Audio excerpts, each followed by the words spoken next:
From mother, with love, the day that Minta Holly grew up was a crisp golden day in early September.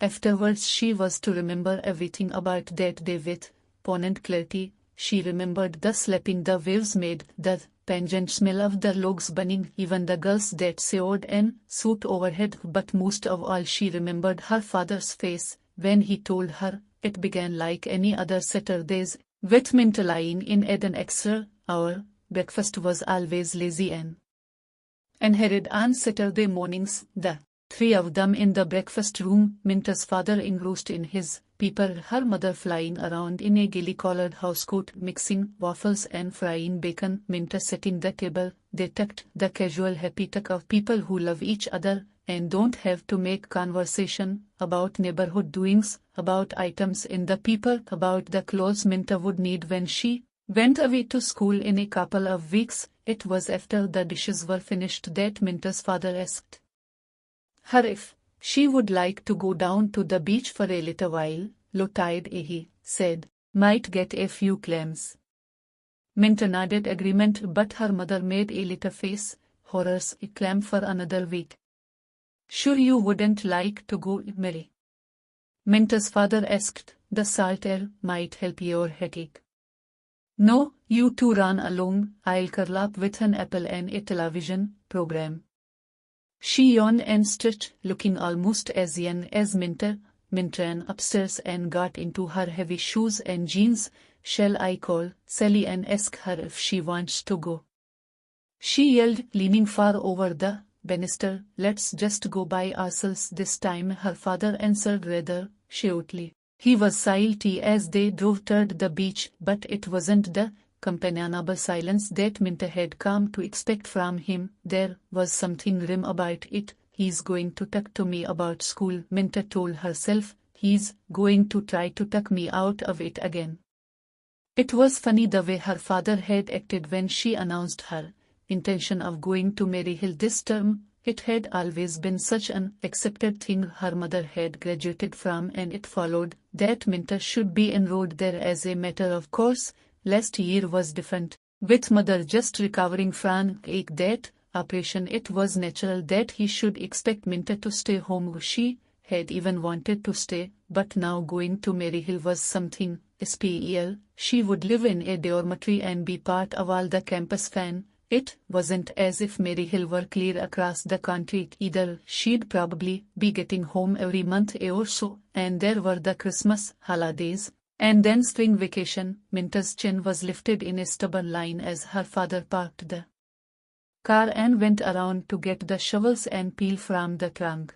It wasn't like him to be so stubborn. Usually he was jolly and easy-going and inclined to leave such matters entirely up to Minta's mother. She followed him down to the beach, her boots squishing in the wet sand. The tide was far out, and farther up the beach she could see bent figures busily digging along the water's edge. A scattered beach fire smoldered near the bank, and Minta poked it into place and revived it with splinters of driftwood until she had coaxed back a steady blaze. When she sat back on her to smile up at her father, she felt her throat constrict with a smothering fear. His eyes looked the way they had when suddenly she remembered he was looking at her and trying to smile just the way he had looked at her the time her appendix burst and they were taking her to the hospital. She could almost hear the wail of the ambulance siren and feel the way he had held her hands tightly, trying to make it easier. His eyes had told her then, as they told her now, that he would 1,000 times rather bear the pain than watch her suffer. It seemed like a long time that she knelt there by the beach fire, afraid to move, childishly willing herself to wake from the nightmarish feeling that gripped her. He took her hand and pulled her to her feet, and they started walking up the beach slowly, not toward the group of people digging clams, but in the other direction, toward the jagged pile of rocks that jutted out into the bay. She heard a strange voice, her own voice. I thought you wanted to talk to me about school, but it isn't that, is it, father? His fingers tightened around hers. In a way it is about school. And then, before the feeling of relief could erase the fear, he went on, I went to CDR Moten last week, Minter. I've been seeing him pretty regularly these last few months. She flashed a quick frightened look up at him. You aren't ill? No. He sighed and it was a heartbreaking sound. No, it isn't me. It's your mother. That's why I don't want you to go to Maryhill this year. But she's feeling so much better, Dad, except for these headaches. Once in a while, she's even taking on a little weight. She broke off and stopped walking and her hand was steady on his arm. Tell me, she said quietly. The look was back in his eyes again this time. Minta scarcely noticed it. She was aware only of his words, the dreadful echoing finality of his words. Her mother was going to die, her mother, to die, the doctor said. 3 months, perhaps less. Her mother, who was gay and scatterbrained and more fun than anyone else in the world. Her mother, who could be counted on to announce in the spring that she was going to do her Christmas shopping early this year and then left everything until the week before Christmas. She was so pretty and caring. She always had time for things like new records and helping paste pictures in Minta's scrapbook. She wasn't ever sick except for the headaches and the operation last year, which she had laughingly dismissed as a rest cure. I shouldn't have told you. Her father was speaking in a voice that Minta had never heard from him before, a voice that held loneliness and fear and a sort of angry pain. I was afraid I couldn't make you understand why you had to stay home, why you'd have to forget about Maryhill for this year. His eyes begged her to forgive him, and for some reason she wanted to put her arms around him as if she were much older and stronger. Of course you had to tell me, she said steadily. Of course I had to. No. And then 3 months, but Dad, that's Christmas. He took her hand and tucked it under his arm and they started walking again. It was like walking through a nightmare.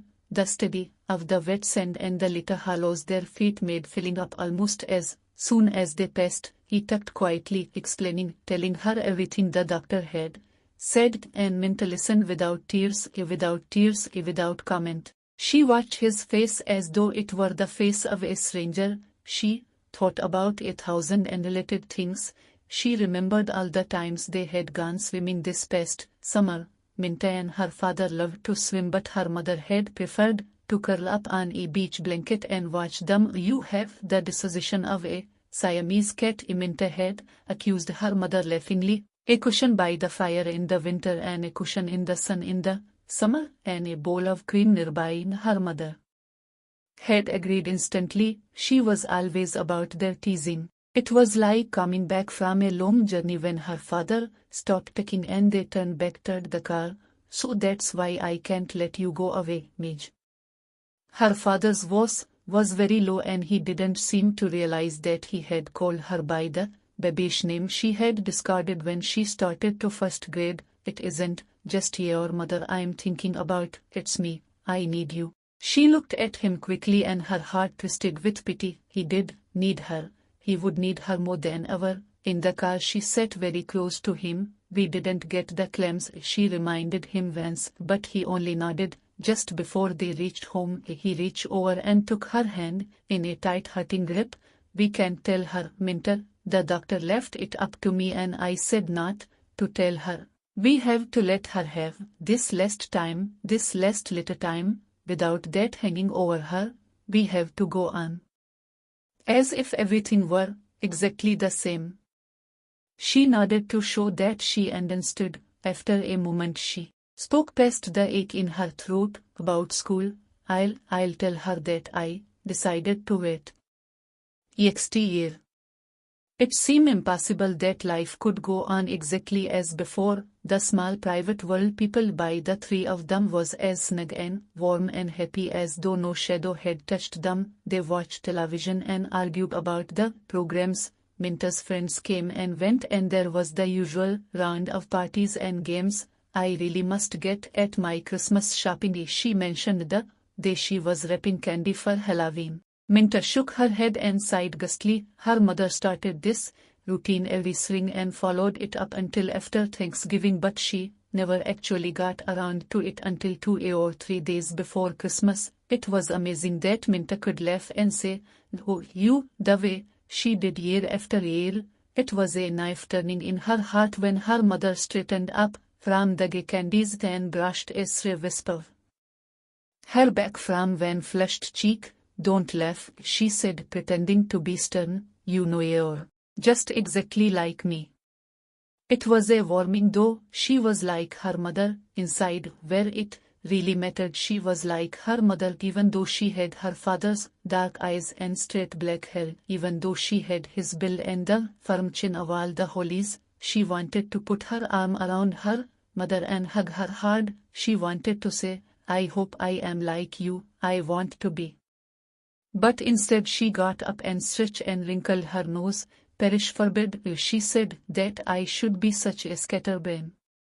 She was rewarded by the flash of a dimple in her mother's cheek. It seemed to Minta, as week followed week, that the day at the beach had been something out of a nightmare, something that she could push away from her and forget about. Sometimes she looked at her father, laughing, teasing them, or howling about the bills, and she thought, "It didn't happen, it isn't true."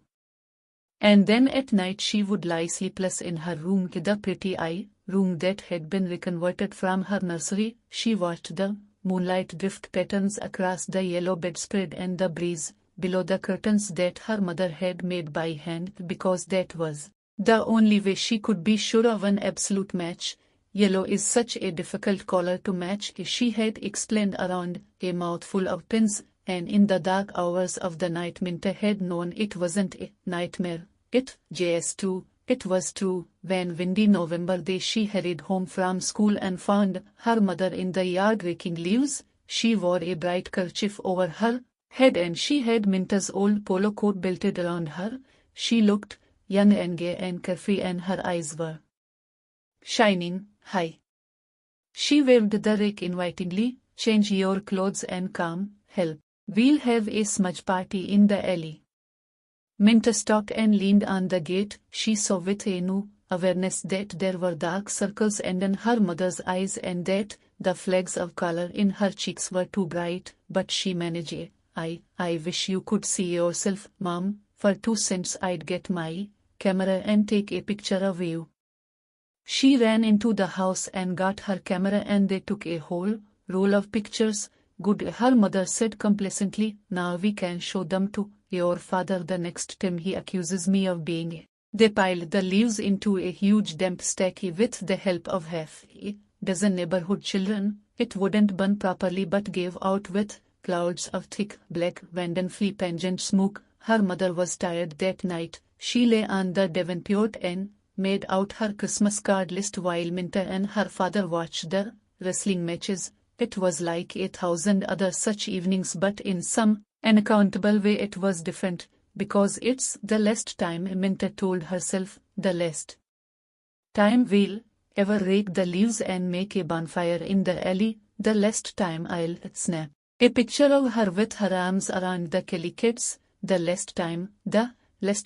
She got up quickly and went out into the kitchen and made popcorn in the electric popper, bringing a bowl to her mother first, remembering just the way she liked it, salt and not too much butter. But that night she wakened in the CLE darkness of her room and began to cry softly, her head buried in the curve of her arm. At first it helped, loosening the tight bands about her heart, washing away the fear and the loneliness, but when she tried to stop she found that she couldn't.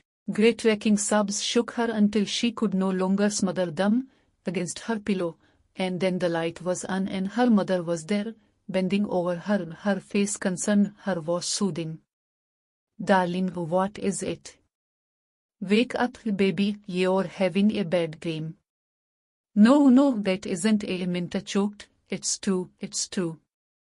The thin hand kept smoothing back her tumbled hair and her mother went on talking in the tone she had always used to comfort a much smaller Minta. She was aware that her father had come to the doorway. He said nothing, just stood there watching them while Minta's sobs diminished into hiccupy sighs. Her mother pulled the blanket up over Minta's shoulder and gave her a little stank. "The idea. At your age," she said reprovingly, "want me to leave the light on in case your spook comes back." Minta shook her head, blinking again, as tears that crowded against her eyelids, even managing a wobbly smile. She never cried again, not even when the ambulance came a week later to take her mother to the hospital, not even when she was standing beside her mother's high hospital bed, holding her hand tightly, forcing herself to chatter of inconsequential things. "Be sure that your father takes his vitamin pills, won't you, Mint? He's so careless unless I'm there to keep an eye on him." "I'll watch him like a beagle," Minta promised lightly. "Now you behave yourself and get out of here in a hurry, you hear?" Not even at the funeral, the friends and relatives came and went, and it was as if she stood on the sidelines watching the Minta who talked with them and answered their questions, as if her heart were encased in a shell that kept it from breaking. She too came home afterwards to the empty house. She tried to do the things her mother had done, but even with the help of friends and neighbors it was hard. She tried not to hate the people who urged her to cry. "You'll feel better, dear," her Aunt Grace had insisted, and then had lifted her handkerchief to her eyes and walked away when Minta had only stared at her with chilling indifference. She overheard people talking about her mother. "She never knew, did she?"